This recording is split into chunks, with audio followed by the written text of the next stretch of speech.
नमस्कार दोस्तों, मैं हूँ पूजा जौनपुरिया। और एक माँ का लाल खो गया है, उसी के भाव में मेरा गीत है। और चलिए मेरा गीत सुनिए और जैसा लगा कमेंट में ज़रूर बताना। एक माँ अपने बच्चे के लिए तड़प रही है, उसी के भाव में मेरा गीत है। रात दिन गाए माई तो री भजनिया हो तो री भजनिया हो।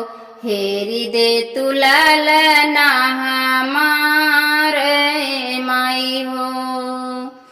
जावने ललनवा के माई दूधा वापिया वाले हो, दूधा वापिया वाले हो। ओ हौ ललनवा मोर हेरान हे माई हो। ओ हौ ललनवा मोर हेरान हे माई हो। नारियल चुनरिया माई तोहा के चढ़ाई बई हो, तोहा के चढ़ाई बई हो। देई दे तू ललना हमारे ये माई हो। सोनी बाटे गोदिया माई फाट ता करे जवा हो, फाट ता करे जवा हो।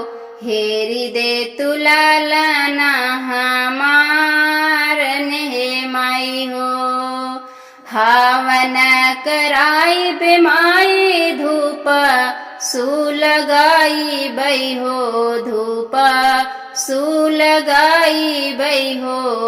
हेरी दे तू ललना हमार ये माई हो। रात दिन गाए माई तोहा री भजनिया हो, तोहा री भजनिया हो। हेरी दे तू ललना